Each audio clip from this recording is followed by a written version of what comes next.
আলহামদুলিল্লাহ রাব্বিল আলামিন والصلاه والسلام على رسوله الكريم وعلى اله وصحبه واهل بيته اجمعين আমার প্রান্তীয় কুলাউয়ার ঐতিহ্যবাহী এলাকা ইলাকার সংগ্রামী জনগণ ভাই আমরা কই যাই আমাকে জামাতে ইসলামের আমির বলে এখানে পরিচয় দেওয়া হয়েছে। আমার পরিচয় হচ্ছে আমি আপনাদের মতোই এই কুলাউয়ার একজন সাধারণ নাগরিক। আপনারা কেমন আছেন সবাই? আলহামদুলিল্লাহ। অতি সম্প্রতি মনু নদীর বাঁধ ভেঙে তার দুই তীর প্লাবিত হয়েছে। এতে কুলাউড়া এবং রাজনগর থানা ক্ষতিগ্রস্ত হয়েছে। আবার পার্শ্ববর্তী কমলগঞ্জ থানায় ধলাই নদীর বাঁধ ভেঙে সেখানেও কিছু এলাকা প্লাবিত হয়েছে। এই ঘটনা গত 3-4 দিন ধরে চলছে। আমার আসতে একটু দেরি হয়ে গেল। আপনারা নিশ্চয়ই জানেন যে বৃহত্তর নোয়াখালীর ফেনী, নোয়াখালী এবং লক্ষ্মীপুর, কুমিল্লা জেলা পুরাটা ব্রাহ্মণবাড়িয়া, এই 5টা জেলায় সম্প্রতি ভয়াবহ বন্যা দেখা দিয়েছে। আমি আস্তে আস্তে রাজনগর এবং কুলাউড়া দেখে আসলাম। আল্লাহর মেহরবানি বহু বাড়িঘর এখনো পানির উপরে আছে, পানির নিচে নেই। মানুষ মারা গেলে মাটি দেওয়ার জায়গা আছে, কিন্তু ফেরিতে গিয়ে দেখলাম যে কেউ মারা গেলে এখন মাটি দেওয়ার 1 ইঞ্চি জায়গা নেই। কোন বাসার ছাদ বরাবর পানি, কোথাও গোলা, কোথাও মাথা পরিমাণ, কোথাও বুক পরিমাণ, কোথাও কোমর পরিমাণ পানি। মানুষ খেয়ে না খেয়ে টিনের ঘরের ছাদের উপর বসে আছে দিন এবং রাত। এই কষ্টের মানুষগুলোকে দেখার জন্যই আমি ছুটে গিয়েছিলাম তাদের কাছে গত পরশু। সারাদিন ভারী বৃষ্টি ছিল। বৃষ্টিতে ভিজে ভিজে আমার সঙ্গী সাথীরা আমাকে নিয়ে গিয়েছেন বিভিন্ন জায়গায়। তারপরে আমি অত্যন্ত অঞ্চলে পৌঁছতে পারি নাই, কারণ সেখানে কোনো পর্যাপ্ত নৌকা নাই, ট্রলার নাই, স্পিড বোট নাই। আবহাওয়ার দুর্যোগপূর্ণ যে হেলিকপ্টারে যাব, কোথাও গিয়ে একটু নামবো, সেই জমিটুকু সেখানে নাই। সেই কষ্টের মানুষগুলোকে দেখতে গিয়েছিলাম। তারপরের দিন নরসিংদীতে, অর্থাৎ গতকাল, সম্প্রতি কোন ছাত্র আন্দোলনে সারা দেশে অনেক শহীদ হয়েছে। ওই জায়গায় 20 জন শহীদ ছিল। সেই শহীদ পরিবারগুলোকে দেখতে গিয়েছিলাম, তাদেরকে একটু সহানুভূতি জানাতে গিয়েছিলাম। যার কারণে আজকেই আমাকে এখানে আসতে হলো। বিলম্বে আসার জন্য আমি আপনাদের কাছে ক্ষমা চাই। উচিত ছিল যখন আপনারা বেশি কষ্টে ছিলেন সেই সময়টাই এসে আপনাদের পাশে দাঁড়ানো দেখা, কারণ এটি আমার জন্মস্থান, এটি জন্মস্থানের মানুষের হওয়া আমার উপরে। আশা করি আপনারা ক্ষমা করেছেন আমাকে। এটা আমার ইচ্ছাকৃত কোনো ত্রুটি ছিল না, বিলম্ব ছিল না, পরিবেশ আমাকে বাধ্য করেছে। তাছাড়া সম্প্রতি বাংলাদেশে যে পরিবর্তন হয়েছে আপনারা লক্ষ্য করেছেন। এই মাসের 5 তারিখ বাংলাদেশে একটা বিরাট ঘটনা ঘটে গেছে। হচ্ছে কিভাবে কি হলো, কিভাবে একটা জুলুমের হিমালয় পর্বত হঠাৎ করে ধসে পড়লো, কিভাবে কি হলো সবাই ওরা খুঁজে পায় না। মুমিনদের কাছে জবাব স্পষ্ট, এটা আল্লাহর পক্ষ থেকে হয়েছে। গোটা জমিন জুলুমে ভরে গিয়েছিল।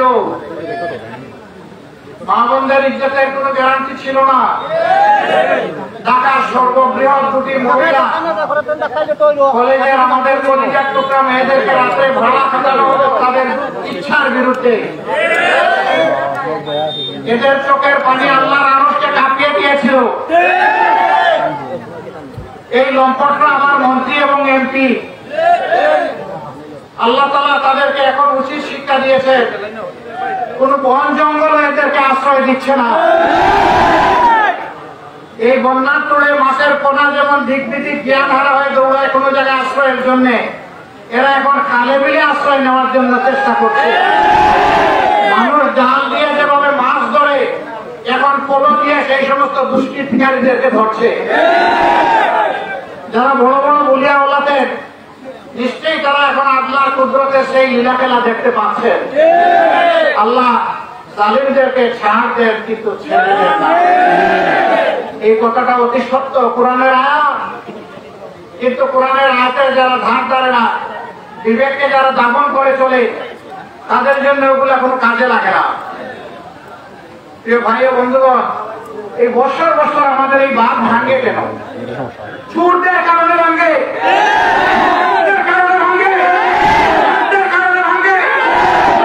কষ্টের ট্যাক্সের টাকা নদী শাসনের জন্য এলোকেশন দেওয়া হয়, বরাদ্দ দেওয়া হয়, নদী শাসন না করে ডাকাতদের পকেটে এটা চলে যায়। ডাকাতি থেকে শুরু করে নিচের সমস্ত ডাকাত পর্যন্ত একটা চেইন সিন্ডিকেট হয়ে গিয়েছে। তার কারণে জনগণের কপালে প্রতি বছর এই দুর্ভোগ। পানি তো আসবেই, পানি আসুক।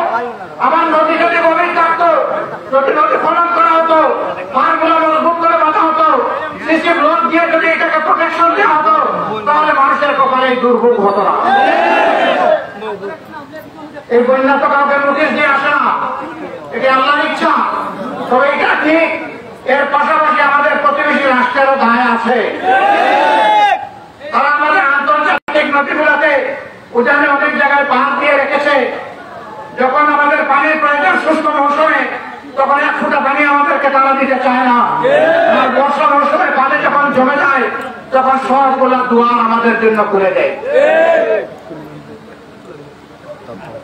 এটা সব প্রতিবেশী সুলভ আচরণ নয়। আমরা চাই আমাদের প্রতিবেশী সুন্দরভাবে বসবাস করুক, আমরাও তাদের পাশে সুন্দরভাবে বসবাস করি। সমতা, ন্যায্যতা এবং পারস্পরিক শ্রদ্ধার ভিত্তিতে আমরা বসবাস করতে চাই। আমরা কারো জমিদারের প্রজা নই, এদের সিকিম নয়, এটি ভুটান নয়, এটি 18 কোটি মানুষের বাংলাদেশ। এখানে মুসলমান, হিন্দু, বৌদ্ধ, খ্রিস্টান সকলে সম্মানের সাথে, মর্যাদার সাথে নিরাপদে বসবাস করতে চায়। এটি সম্প্রীতির বাংলাদেশ।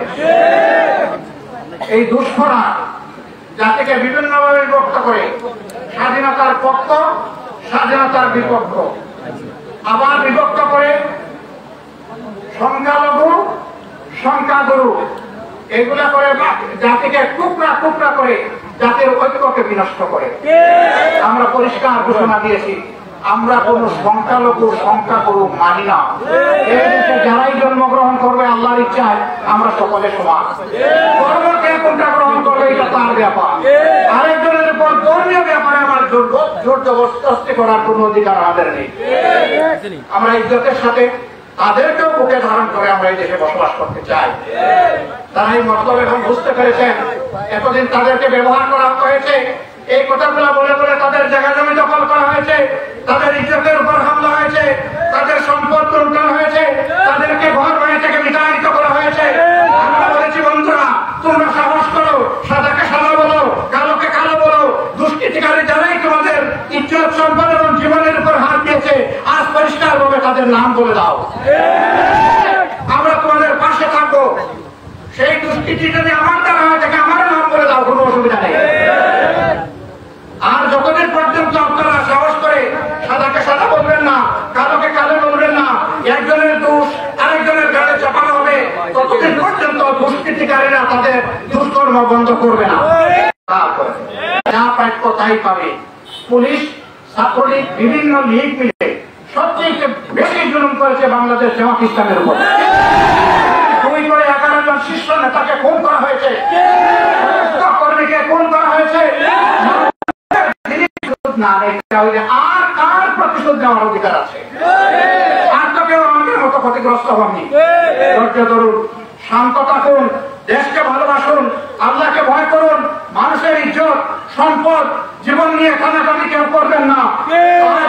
পরিবেশ পরিস্থিতির পরিবর্তন হয়েছে, কালকে এটাও আপনার পাপের কারণে বোঝা হয়ে আপনার গাড়িও আসতে পারে।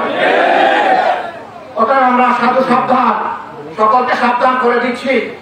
এক জুলুমতন্ত্রের পরে আরেক জুলুমতন্ত্র বাংলাদেশে আমরা দেখতে চাই না। আমরা একটা শান্তিপূর্ণ বাংলাদেশ দেখতে চাই, একটা ইনসাফের বাংলাদেশ দেখতে চাই, একটা মর্যাদার বাংলাদেশ দেখতে চাই, একটা উন্নয়নের বাংলাদেশ দেখতে চাই এবং বিশ্বের দরবারে মুখ ফুলিয়ে আমরা পরিচয় দিতে চাই আমি একজন বাংলাদেশী। এই জায়গায় আমরা দেশকে নিতে চাই। তার জন্য সমাজের সর্বস্তরের মানুষের ঐক্য প্রয়োজন। আমরা হাতের হাত ধরবো। কালকেও আমি ঢাকার মিরপুরে একটা সভায় ছিলাম, সেখানে বক্তব্য রেখেছেন উলামায়ে কেরাম, রাজনৈতিক দলের নেতৃবৃন্দ, হিন্দু সম্প্রদায়ের যারা পুরোহিত আছেন তারা, বৌদ্ধ সম্প্রদায়ের যারা শিষ্য নেতৃবৃন্দ আছেন তারা, খ্রিস্টান সম্প্রদায়ের প্রতিনিধিবৃন্দ সেখানে বক্তব্য রেখেছেন। সকলের একই ধ্বনি, আগামীতে আমরা হাতে হাত ধরে একটা সম্প্রীতির বাংলাদেশ গড়তে চাই, এই বাংলাদেশ আমরা উপহার দিতে চাই। এই জন্য আসুন আমরা হাতে হাত ধরে সামনের দিকে এগিয়ে যাই। আপনাদের সকলকে ধন্যবাদ। দীর্ঘক্ষণ ধরে রোদের মধ্যে, গরমের মধ্যে আপনারা কষ্ট করেছেন, আমাদের জন্য দোয়া করবেন, আমরা যেন মানুষের পাশে থাকতে পারি, আমরা যেন মানুষের কষ্টের সাথে থাকতে পারি।